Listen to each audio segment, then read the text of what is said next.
சபை முடிஞ்சோன்னா எத்தனை பேர் விசேஷத்துக்கு போக வேண்டியிருக்கு?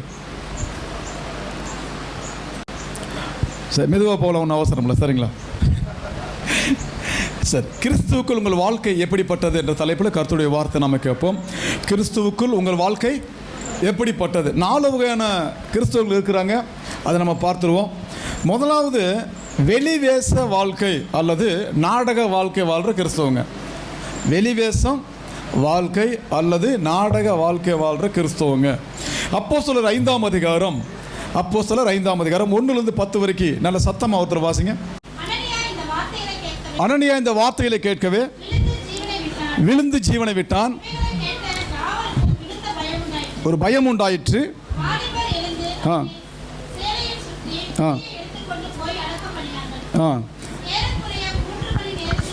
ஏறக்குறைய 3 மணி நேரம் கழித்து அவனுடைய மனைவி நடந்தது அறியாமல் உள்ளே வந்தால் போதும். நல்ல கவனமாக கேளுங்க. அனனியாவும் அவள் மனைவி சப்பிராவும் எல்லா விசுவாசிகள் கூட்டத்தில் இருந்து கொண்டு தாங்களும் உண்மையான விசுவாசிகள் போல காட்டிக்கொண்டு தசம பாகத்தில் உண்மை இல்லாமல் இருந்து உண்மை உள்ளவர்கள் போல மற்ற முன்பு காட்டிக்கொண்டாங்க. உண்மை இல்லாதவர்களாக இருந்தும் உண்மை உள்ளவர்கள் போல இருந்து தங்களை காட்டிக்கொண்டாங்க. வேதம் சொல்லுது, அனனியா சப்பிரா 2 பேரும் மற்ற சீசர்கள் முன்னாடி அவங்களும் நல்ல சீசர்கள் போல காட்டிக்கொண்டாங்க. ஆனால் ஒரு நாள் வந்தது, அந்த வேஷம் என்ன பண்ணுது, என்னாச்சு, வெளுத்து போயிடுச்சு. ஒரு பழைய கதை நீங்கள் கேட்டிருப்பீங்க. அந்த கதையில் ஒரு நரி என்ன செய்யும், நான் சின்ன வயசில் இருக்கும்போது கதை, அந்த நரி என்ன செய்யும், போயிட்டு ஒரு சாம்பல், ஒரு சகப்பு கலராக இருக்கிற ஒரு சாய தொட்டியில் விழுந்துடும். அது விழுந்ததுக்கு பின்னாடி அது எந்திரிச்சு பார்த்தா உடம்பு ஃபுல்லாக வித்தியாசமான தோற்றம். அதை பார்த்து சிங்கங்கள்லாம் பயப்படும், என்னடா புது மிருகம் வந்திருக்கு. அப்போ அந்த நரி சொல்லிச்சான், நான் எல்லோரும் அடித்து கொண்டுருவேன், நான் பயங்கரமான ஆள். எல்லா மிருகங்கள் வந்து இதுக்கு முன்னாடி மண்டிட்டுச்சான். மழை பெஞ்ச உடனே அது சாயம் வெளுத்து போய் அது திரும்ப ஊழையிட ஆரம்பிச்சிருச்சு. அதுக்கப்புறம் எல்லா சிங்கங்கள் சேர்ந்து அதை கொல்ல ஆரம்பிச்சிருச்சான். இது கதை. நான் என்ன சொல்கிறேன்னா, தேவனுக்கு முன்னாடி நம்ம நிற்கும் போது சின்ன சின்ன சின்ன சின்ன விஷயத்தில் நம்ம உண்மையாக இருந்தோம்னா தேவன் நம்மளே பெரிய பெரிய பெரிய காரியத்தில் கொண்டு போவார். அல்லேலூயா. என் வாலிப வயசில் என்னுடைய மாத சம்பளம்னா 1850 ரூபா, 1850 ரூபா மாத சம்பளம். 97 நான் சொல்கிறேன். அதில் தசமமாக கொடுக்குறது ரொம்ப கஷ்டமான காரியம். 1850 ரூபா மாத சம்பளத்தை நான் எப்படி தசமமாக கொடுக்க முடியும்? ஆனால் அப்போதுலேருந்து இப்போ நிற்கிற இந்த நாள் வரைக்கும் நான் தேவனுக்கு முன்னாடி உண்மை உத்தவமாக இருக்கிறேன். அல்லேலூயா. ஆரம்பத்தில் முதல்ல தசமமாக எடுத்து வைக்கும்போது மனசு கஷ்டமாக இருக்கும். இந்த பணம் தான் ஒரு அரிசி மூடை வாங்கிடலாம், காய்கறி வாங்கலாம், இல்லை ரெண்டு நாளைக்கு சிக்கன் மட்டன் வாங்கலாம், இதை போய் நம்ம ஏன் ஊழியத்து கொடுக்கணும்னு யோசிச்சுருக்கிறேன்.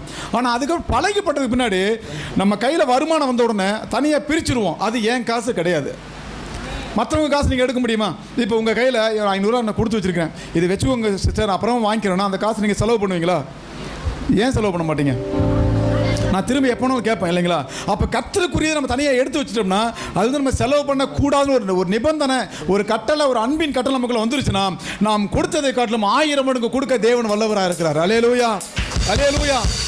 அந்த படிப்பணிக்குள்ள, அந்த கண்டிஷனுக்குள்ள நம்ம வரணும். அதான் ரொம்ப முக்கியம். வேதம் சொல்லுது பாருங்க, உலகத்துக்கு முன்னாடி ஒரு வேஷம், தேவனுக்கு முன்னாடி ஒரு வேஷம். 1 யோவான் 4ஆம் அதிகாரத்தில் 1 யோவான் 4ஆம் அதிகாரம் 5, 6, 2 வசனங்களை வாசிக்கும் பொழுது உலகத்துக்குரியவன், அந்த வசனம் வாசிங்க. 1 யோவான் 4ஆம் அதிகாரம் 5, 6, 2 வசனங்கள் வாசிங்க. செவி கொடுக்கிறதுல போதும். உலகத்துக்குரியவன் நீங்க போய் எங்க நிப்பாட்டினாலும், உலகத்துக்குரியவனை நீங்க போய் எங்க நிப்பாட்டினாலும் அவர் உலக வேஷம் தான் வெளிப்படும். சின்ன உதாரணத்துக்கு, ஒரு நாடகத்தில் பப்புன் வேஷம் போகிற வச்சுக்கோங்க, இல்லை டான்ஸ் ஆடுறாரு. அவர் திடீர்னு நீங்கள் நல்ல ஜீன்ஸ் பேண்ட் போட்டு டிஷர்ட்டை போட்டுட்டு ஒரு நல்ல ஏசி ரூமில் உட்கார வச்சாலும் திடீர்னு எங்கேயாவது பாட்டு பானவர் என்ன செய்வார்? ஜீன்ஸ் பேண்ட் போட்டு, கோட்டு போட்டு, டை போட்டு, கூலிங் கிளாஸ் கண்ணாடி போட்டு, ஏசி ரூமில் போட்டு சுற்றினாலும் ஆட்கள் வந்து காவலுக்கு அப்படியே கருப்பு பண்ணினாலும் அங்கே லேசாக ஒரு பாட்டு பான சவுண்டு வந்தால் போதும், அடிச்சிட்டு இருப்பார். பார்த்துருக்கீங்களா? ஏன்னா உலகத்துக்குரியவனை நீங்க போய் எங்க நிப்பாட்டினாலும் அவன் உலகத்துக்குரிய பண்பு தான் வெளிப்படும். யூதாசை போய் இயேசு பக்கத்தில் நிப்பாட்டினாலும் அவன் உலகத்து பக்கம் தான் திரும்பி பார்த்தான், இயேசு பக்கம் திரும்பி பார்க்கல. காரணம், அவன் வெளிவேஷம் போடுகிற ஒரு வாழ்க்கையை வாழ்ந்துகிட்டு இருந்தான். இயேசு பக்கத்தில் தாங்க யூதாஸ் இருந்தாரு. 3 வருஷம் சத்தியம் கேட்டாங்க. இயேசுவை தொட்டு பார்த்துருக்கிறான், பேசி பார்த்துருக்கிறான், பக்கத்தில் உட்கார்ந்து இருக்கிறான், அவர் பண்ண அத்தனை அற்புதங்களை பார்த்துருக்கிறான், அத்தனை செய்திகளை கேட்டான். ஆனாலும் அவள் கவனம் இயேசுவின் பக்கம் போகாம உலகத்தின் பக்கம் தான் திரும்பிடுச்சு. அவர் முடிவு திரும்பி அவன் ஃபைனல் முடிவு பார்க்கும்போது நல்லா இல்லை. அவர் முடிவு நல்லா இருந்துச்சா? நல்லா இல்லை. வெளிவேச வாழ்க்கை வாழ்கின்றவர்கள் எப்படிப்பட்டவர்கள் என்றால் அவர்கள் சந்தர்ப்பவாத கிறிஸ்தவர்கள். இலையை போடுற பக்கம் என்ன பண்ணுவாங்க சொல்லுங்க, பழமொழி, திரும்பிடுவாங்க. Very good. இங்கிட்டு இந்த பக்கம் உட்காந்துருப்பாங்க, இந்த பக்கம் இலை போட்டு வருவாங்க, இந்த பக்கம் இலையே போடல. என்ன பண்ணுவாங்க, என்னடா இந்த பக்கம் இலையே போடல, டக்குன்னு திரும்பிடுவாங்க. வேதம் சொல்லுது, சில வகை கிறிஸ்தவங்க என்ன செய்றாங்க, வெளிவேஷம் போடுறவங்க பக்தி வேஷத்தை நினைச்சுவாங்களாம். அது நாடக வாழ்க்கை இருக்கும். பிசாசுக்கும் சீசரா இருப்பாங்க, ஆண்டவருக்கும் சீசரா இருக்கிற மாதிரி காட்டிக்குவாங்க. இங்கேயும் வந்து என்ன செய்றாங்க, பாட்டு போடுறாங்க. ஹல்லேலூயா துதி உமக்கே, ஹல்லேலூயா துதி உமக்கே. இங்க ஒரு பாட்டு, அங்க ஒரு வேற பாட்டு பாடுறாங்க. என்னங்க அப்படின்னு கேட்டா, 6 மணிக்கு மேலே 6 மணிக்கு கீழே இன்னொரு கிறிஸ்தவங்க இருக்கிறாங்க, பக்தி வேஷம் வாழ்க்கை போடுறவங்க. இவங்களுக்கு கண்டுபிடிக்கவே முடியாது. முன்னாடி பார்த்து ஈஸியாக கண்டுபிடிச்சிடலாம். அதாவது வெளி வேஷம் நாடக வாழ்க்கை போறவங்க கண்டுபிடிச்சிடலாம். இன்னொரு குரூப் இருக்கிறாங்க கிறிஸ்துவ பக்தி வேஷம் போடுற வாழ்க்கை வாழ்ற கிறிஸ்துவங்க. 2 தீமோத்தேயு 5ஆம் அதிகாரத்தில் 3ஆம் அதிகாரத்தில் 1-5 வரைக்கும் வாசிங்க. 2 தீமோத்தேயு 3ஆம் அதிகாரம் 1-5 வரைக்கும் வசனங்க வாசிங்க. இப்ப 2 தீமோத்தேயு 3ஆம் அதிகாரத்தை 1-5 வரைக்கும் வாசிச்சோம் பாத்தீங்களா. இப்ப நம்ம பார்க்க போற மனுஷங்க பட்டியல் எல்லாம் சபைக்கு வெளியே இல்ல, எங்க இருக்கிறாங்க, சபைக்கு உள்ள இருக்கிறாங்க. இவர்கள் அத்தனை பேரும் சபைக்கு உள்ளே இருந்துகிட்டு தேவ பக்தியின் வேஷத்தை தரித்து கொண்டவங்க. நீங்க உங்களை வேகமா கண்டுபிடிக்க முடியாது. உங்களோட சோத்திரம் நல்லா சொல்லுவாங்க, நீங்களோட சொல்ற சோத்திரம் சரியா இருக்காது. சோத்திரத்துக்கு பதிலாக நீங்க தோத்திரம் கூட சொல்லுவீங்க. ஆனா அவங்க வந்து அழகா சொல்லுவாங்க, ஸ்தோத்திரம் பிரதர், ஸ்தோத்திரம், ஹல்லேலூயா, என்ன எப்படி இருக்கீங்க, உங்களுக்காக ஜெபம் பண்றேன். அவங்க பேசுகிற பேச்சை பார்த்து நமக்கே பயம் வந்துடும். நம்ம சரியாக பரிசுத்தம் இல்லை போல இருக்கு, இந்த அக்கா அந்த அண்ணன் தான் பயங்கரமான பரிசுத்தமான ஆளாக இருக்கிறாங்க போல இருக்கு அப்படின்னு நினைப்போம். ஆனால் இந்த பக்தி வேஷம் போடுற ஆட்களை பார்த்தீங்கன்னா நீங்கள் வேகமாக கண்டுபிடிக்க முடியாது. நீங்கள் ஆவிக்குரிய மனுஷனாக இருந்தால் தான் பேசுகிற மனுஷன் ஆவிக்குரியவனா உலகத்துக்குரியவனா, என்ன நினைக்கிறான், என்ன பேசுகிறான், நம்மளை பார்க்கும்போது உள்ள என்ன நினச்சிக்கிட்டு இருக்கான் எல்லாம் கண்டுபிடிக்கணும்னா உங்கள் சொந்த மூலையில் கண்டுபிடிக்க முடியாது. ஆவியாளர் உங்களுக்குள்ள இருந்தால் தான் கண்டுபிடிக்க முடியும். அல்லேலூயா. அவங்க எப்படி இருப்பாங்க பாருங்க, சபைக்குள்ள தான் இருப்பாங்க. சபைக்குள்ள இருப்பாங்க, தற்பிரியர் உள்ள மனுஷனா இருப்பாங்க. ஃபர்ஸ்ட், செகண்ட், பணப்பிரியன் உள்ள மனுஷனா இருப்பாங்க. 3வது, வீம்பு பிடித்த மனுஷனா இருப்பாங்க. 4வது, அகந்தை உள்ள மனுஷனா இருப்பாங்க. 5வது, தூசிக்கிற மனுஷனா இருப்பாங்க. 6வது, நன்றி அறியாத மனுஷனா இருப்பாங்க. 7வது, பரிசுத்தம் இல்லாத மனுஷனா இருப்பாங்க. 8வது, சுபாவ அன்பு இல்லாத மனுஷனா இருப்பாங்க. 9வது, சபை காரியங்களை குறித்து இணங்காத மனுஷனா இருப்பாங்க. சபை காரியங்கள் குறித்து என்னென்னமோ சொல்லுவான், என்னங்க சபை எப்படி இருக்கு, வாங்க ஜெபம் பண்ணுவோம், வந்து முன்னாடி பாட்டு பாடுங்க, கர்த்தருக்கா உழைங்க, பக்கத்துல இடத்துக்கா ஜெபம் பண்ணுங்க, இன்னைக்கு இந்த பேர் வரல சொல்லும் போது அதை குறித்து கண்டுக்கவே மாட்டாங்க. ரொம்ப பிஸியா ஷெட்யூல் இருக்கிற மாதிரி காமிச்சுக்குவாங்க பாருங்க. 10வது, அவதூறு செய்கிற மனுஷர்களா இருப்பாங்க. 11வது, இச்சையோடு உள்ள மனுஷர்களா இருப்பாங்க. 12, கொடுமையுள்ள மனுஷர்களா இருப்பாங்க. 13, நல்லவர்களை பகைக்கிற மனுஷர்களா இருப்பாங்க. 14, துரோகிகளும் துணிகரமுள்ள மனுஷனா இருப்பாங்க. 15வது பாருங்க, தேவனுக்கு பிரியமாயிராமல் சுகபோக பிரியமாயிருந்து தேவ பக்தியின் வேஷத்தை தரித்து கொண்ட மனுஷனா இருப்பாங்க. இத்தனை பேரும் எங்க இருக்கிறாங்க? இவர் அனைவரும் சபைக்குள்ளதான் இருக்கிறாங்க. இவங்களை சாதாரண கண்ணோட்டத்தில் நீங்க பாத்தீங்கன்னா கண்டுபிடிக்க முடியாது. ஆனா அவங்களை பரிசுத்தாவின் கண்ணோட்டத்தில் நீங்க பாத்தீங்கன்னா அவங்களை ஈஸியா கண்டுபிடிச்சிடலாம். அவங்க தேவ பக்தியின் வேஷத்தை தரித்து கொண்டவர்கள். இப்ப நான் இருக்கிறேன்னா, நான் உங்களுக்கு ஊழியம் பண்றேன்னா, என்னை குறித்து நீங்க ஃபுல்லா விவாதிக்கணும். தனிப்பட்ட முறையில் நம்ம பாஸ்டர் எப்படி, நல்லவரா கெட்டவரா, பார்க்குற பார்வை எப்படி, ஓர கண்ணா பார்க்குறாரா, வஞ்சகமா பார்க்குறாரா, இல்லை ஒரு பார்வையா அப்படித்தானா, அவர் கண்ணே அப்படித்தானா, நீங்க தனிப்பட்ட ஒரு விசாரிக்கணும்.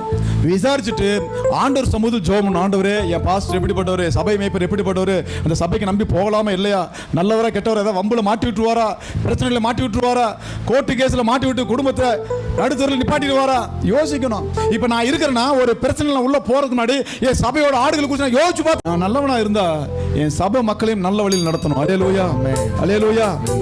அப்ப வேஷத்தை தரித்து கொள்ளுகிற ஒரு ஊழியக்காரர்களையும் விசுவாசம் நீங்க அடையாளம் கண்டுபிடிக்கணும்.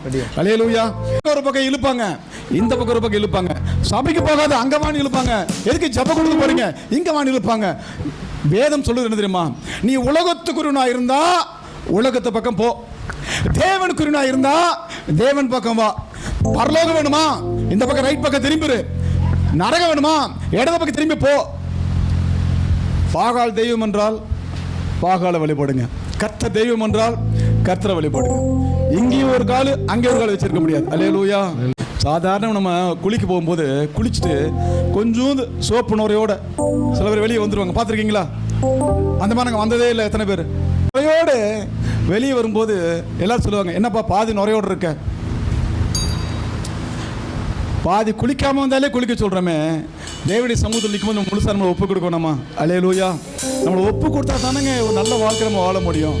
அப்போ தேவ பக்தியின் வேஷத்தை போட்டால் யாருக்கு லாபம், யாருக்கு பிசாசுக்கு லாபம், நமக்கு தான் நஷ்டம். தேவ பக்தியின் வேஷத்தை தரித்து கொண்டா உண்மையான பக்தி இருக்கணுங்க. பாருங்க, ஒரு ஒப்பு கொடுக்கப்பட்ட வாழ்க்கை வாழணும். அல்லேலூயா. எத்தனை பேர் ஒத்துக்கிறீங்க? ஒப்பு கொடுக்கப்பட்ட ஒரு வாழ்க்கை. எபிரேயர் 11ஆம் அதிகாரத்தில் 19ஆம் வசனம் ஒருத்தர் வாசிங்க. எபிரேயர் 11ஆம் அதிகாரம் 19ஆம் வசனம் வாசிங்க. தேவன் ஈசாக்கை பலியாக கேட்ட பொழுது ஆபிரகாம் தன்னுடைய ஆசை மகனை ஈசாக்கை பலிபடுத்த வைத்தான். அதனால தான் ஆபிரகாமை விசுவாசத்துக்கு தகப்பன் என்கிறோம். நல்ல கவனமாக கேளுங்க. ஆண்டவர் நமக்கு இன்னைக்கு நம்முடைய கையில் வந்து உன் பிள்ளையை கொடு, மகனை கொடு, உன் புருஷனை கொடு, உன் பொண்டாட்டி கொடு, சொத்தை கொடு, சோகம் கொடு ஆண்டவர் கேட்கவே இல்லை. ஆண்டவர் உன்னை கொடு தான் கேட்குறாரு. அல்லேலூயா. எல்லாம் பார்த்தா இப்போ தான் சுனாமி அலையில் மாட்டிக்கிட்டு ஒரு பெரிய சுனாமியிலிருந்து தப்பிச்சு ஒரு பெரிய போர்ல இருந்து நிறைய பேர் பீரங்கில எல்லாம் சுட்டு கொன்னுட்டு பல கப்பல்கள் கீழே கவுந்து, உங்க வாழ்க்கையில் பல கப்பல்கள் கவுந்து எல்லாமே நஷ்டமாய் நடு தெருல நின்று இங்க வந்து அப்படியே இப்ப நிக்கிறீங்க. ஏங்க சாதாரணமா ஒரு ரீல்ஸ் போடுற நிறைய பேர் பாருங்க, இன்ஸ்டாகிராம்ல, யூடியூப்ல அப்படியே சந்தோஷமா எத்தனை பேர் இருந்தாலும் ஆடுறாங்க இல்லைங்களா? நாடகமையில் ஆடுறாங்க, வீதியில் ஆடுறாங்க, சினிமா தேட்டரில் ஆடுறாங்க, கக்கூசில் ஆடுறாங்க, பெட்ரூமில் ஆடுறாங்க. நம்ம ஆண்டவர் சமூகத்தில் தைரியமாக ஒரு முன்னாடி ஒரு சிரிச்சு ஒரு பாட்டு பாடுறதுக்கு 100 முறை யோசிக்கிறோம். ஆனால் பரலோகம் வேணுங்கிறோம். பரலோகத்துக்கு போனால் நீங்கள் இப்படி மூணு உட்கார முடியாது, இப்படி இருக்க முடியாது. பரலோகத்தில் போய் ஆண்டவர் சொல்லுவார், மகனே வா, நீங்கள் வரேன் சொல்ல முடியுமா? அங்க நித்திய மகிழ்ச்சி தலைமையில் உள்ள இடம். ஒப்பு கொடுக்கப்பட்ட வாழ்க்கை வாழ்ந்தா தான் நம்ம அங்க சந்தோஷமா இருக்க முடியும். அல்லேலூயா. பாருங்க, வேதம் சொல்லுது எபேசியர் 5ஆம் அதிகாரத்துல, எபேசியர் 5ஆம் அதிகாரம் 1-2 வசனங்கள் வாசிங்க. தேவனாகிய பிதாவாகிய இடத்தில் நம்மை 100% ஒப்பு கொடுத்து சபையிலும் சமுதாயத்திலும் அன்பு கூர்ந்த ஒரு வாழ்க்கை நம்ம வாழணும். அல்லேலூயா. சபையில இருந்து யாரும் பாட்டு பாடிடலாம், இந்த இடத்துல வந்து பாட்டு பாடலாம். நம் இயேசு நல்லவர் பாடிட்டு உங்க பக்கத்து வீட்டுக்காரமா இருக்காங்களா வீட்டுல,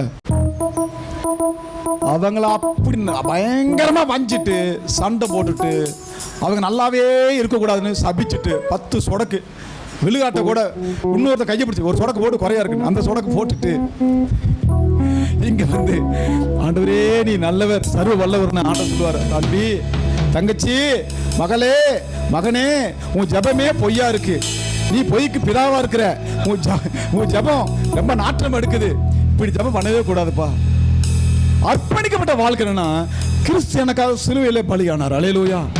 அவர் பலியாட நான் நினைச்சு நம்ம பாட்டு மட்டும் பாடுறோம்ல, எப்படி பாடுறோம் பாட்டு? பலியாய் தந்தேன். யார் தந்தா?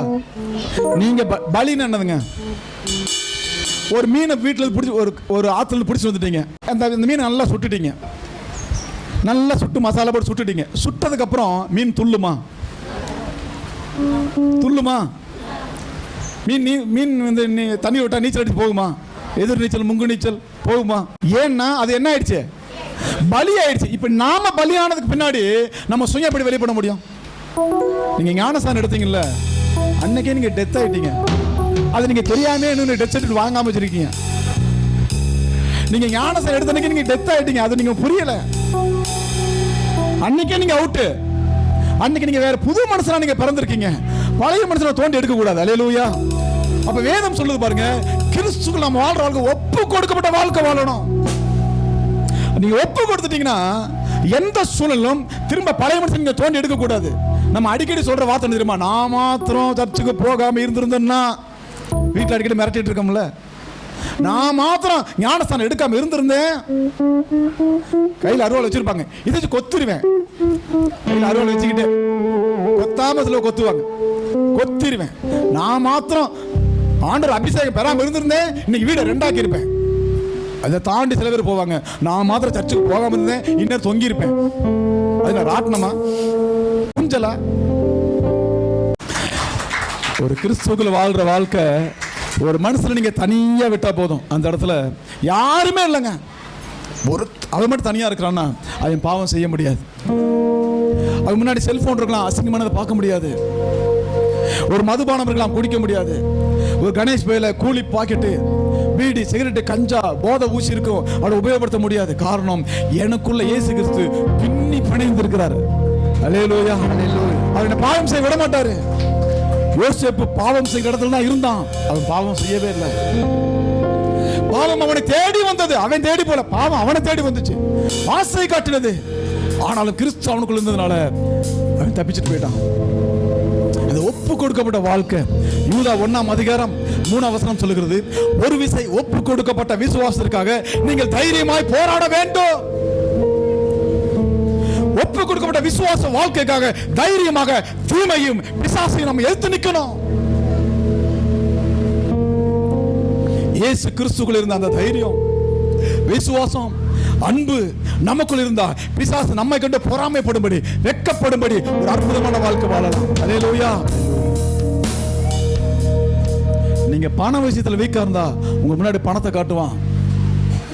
உங்க உடம்பு வந்து அழகா ட்ரிம்மா வைக்கணும்னு வச்சுக்கன்னா அதுக்கு தகுந்த மாதிரி ஆட்கள் கொண்டு முன்னாடி நிப்பாட்டுவான். நீங்க ஏதோ அழகுல குறைஞ்சவமா இருந்தா திடீர்னு அழகு கூட்டுறதுக்கு 10 பேர் கொண்டு வருவான். இந்த கிரீமை பூசுங்க, இதை அப்ளை பண்ணுங்க, 4 கோட்டிங் அடிங்க, ஷைனிங் ஆயிடுவீங்க. இந்த மருந்தை பூசுங்க, வெள்ளை ஆயிடுவீங்க. உங்க டயத்தை வேற பக்கம் இழுப்பான் சாத்தானு. பைபிள் படிக்க விட மாட்டான், ஜெபம் பண்ண விட மாட்டான், ஜெப கொட்ட உட்கார விட மாட்டான், வீட்டுக்குள்ள உட்கார விட மாட்டான். உங்க கவனத்தை வேற பக்கம் திருப்புவான். நீங்க ஒப்பு கொடுக்கப்பட்ட வாழ்க்கையா இருந்தா, கிறிஸ்து உங்களுக்குள்ள இருந்தா, இயேசு வசனத்தை வாசிச்சு பாருங்க. அவர் வனாந்திரத்துல போய் ஜெபம் பண்ணார், காடுகளில் ஜெபம் பண்ணார், ஒலிவ மலையில ஜெபம் பண்ணார், கெத்செமனே தோட்டத்தில் ஜெபம் பண்ணார், கடற்கரையில ஜெபம் பண்ணார், படகுல ஜெபம் பண்ணாரு, மார்த்தா வீட்டுல ஜெபம் பண்ணாரு, லாசர் வீட்டுல ஜெபம் பண்ணாரு, சீமோன் வீட்டுல ஜெபம் பண்ணாரு, குஷ்டரோகி வீட்டுல ஜெபம் பண்ணாரு, சகை வீட்டுல ஜெபம் பண்ணாரு. அவர் ஜெபம் பண்றதுக்கு இடங்கள், நேரங்கள் அவர் பார்க்கவில்லை. பார்க்க இடமெல்லாம் தன்னை பிதாவுக்கு முன்பாக உண்மை உத்தமமாக பாதுகாத்துக் கொண்டாரு. அந்த கிறிஸ்து உங்களுக்குள்ள இருந்தா நீங்கள் ஒப்பு கொடுக்கப்பட்ட வாழ்க்கை வாழ முடியும். அல்லேலூயா. இப்ப நீங்க சொல்ல முடியுமா, இனி நான் அல்ல இயேசுவே என்னில் வாழ்கின்றார். அத ஒரே ஒரு வசனம் சொல்லிட்டு முடிக்கிறேன். அர்ப்பணிக்கப்பட்ட ஒரு வாழ்க்கை. அல்லேலூயா. ஃபர்ஸ்ட் வாழ்க்கை என்ன பார்த்தோம்? ஃபர்ஸ்ட் என்ன பார்த்தோம்? வெளிவேஷம் போடுற நாடக வாழ்க்கையை பார்த்தோம். ரெண்டாவது பக்தியின் வேஷத்தை போடுற வாழ்க்கை பார்த்தோம். மூணாவது ஒப்பு கொடுக்கப்பட்ட வாழ்க்கை. நாலாவது அர்ப்பணிக்கப்பட்ட வாழ்க்கை. அர்ப்பணிச்சு என்ன தெரியுமாங்க? அதுக்கப்புறம் நீங்கள் வந்து வெளியே நீங்கள் எதுவும் சொல்லவே முடியாது. அர்ப்பணிப்புன்னா, இப்போ செல்ஃபோனில் பேட்டரி சார்ஜ் நான் ஏற்றுறேன், சார்ஜ் ஏறிடுச்சு. கொஞ்ச நேரம் கழிச்சு அந்த கரண்ட் சார்ஜ் வேறு கேட்குது, நான் கொடுத்த சார்ஜ் எல்லாம் திரும்ப கொடு அப்படின்னா கொடுக்குமா? செல்ஃபோன் என்ன செய்ய, முழுசாக பயன்படுத்தி தான் ஜீரோ ஆகும். நீங்கள் இயேசு முழுசாக உள்ள வாங்கிக்கிட்டீங்கன்னா, நீங்கள் பூமியில் நடக்கும்போது எந்த இடத்துல நீங்கள் குட்டி இயேசுவை போலவே இருப்பீங்க. அல்லேலூயா. பார்க்கிறவங்க இயேசுவை பார்ப்பாங்க. தேவையில்லாத வழக்குகளை சிக்கிக்கொள்ள மாட்டீங்க, உலகபரமான காரியங்களை மாட்டிக்கொள்ள மாட்டீங்க, மற்ற மனுஷன் மேல பொறாமப்பட மாட்டீங்க. ஏன்னா எந்த மனுஷனுக்கும் நியாய தீர்ப்பு கொடுக்கிற அதிகாரம் இயேசு இருக்கிறதுனால நம்மை குறித்து தான் தேவன் நம்மகிட்ட கணக்கு கேட்பாரு. அப்போஸ்தலன் பவுல் ஊழியத்தை ரொம்ப சிறப்பாக செய்வதற்கு அவரோடு கூட இருந்த விசுவாசிகள், அதாவது பவுலின் சீசர்கள் சொல்லலாம், அர்ப்பணிப்போடு அப்போஸ்தலன் பவுல் கூட இருந்தாங்க. அப்போஸ்தலன் பவுல் கூட இருந்த சீசர்கள் பேரு உங்களுக்கு தெரிஞ்சவங்க சொல்லுங்க.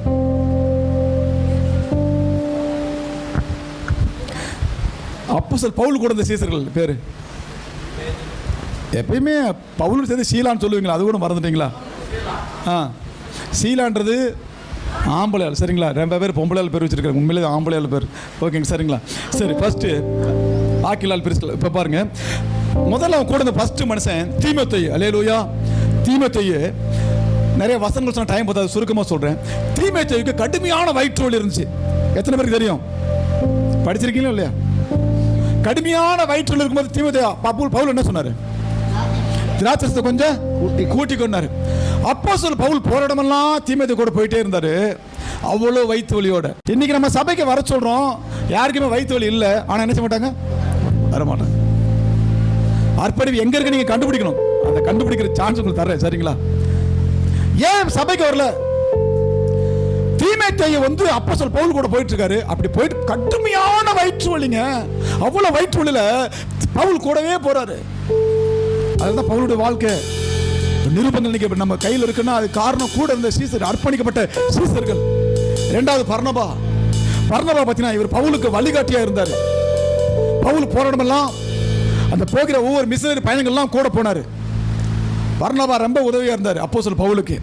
மூணாவது சீலா, இவர் யாருன்னா இவர் பவுலோடு சிறைச்சாலையில் கட்டுண்டு விலங்கிடப்பட்டிருந்தார். சிறைச்சாலையில் துதிக்கும் போது என்ன நடந்துச்சு? கட்டுகள்லாம் அருந்தது. பவுலோடு கூட சீலாவும் கடைசி வரைக்கும் பயணப்பட்டு போனார். நாலாவது இந்த சீசன் லூக்கா, அப்போஸ்தலர் பவுலோடு கூட இருந்தவங்க.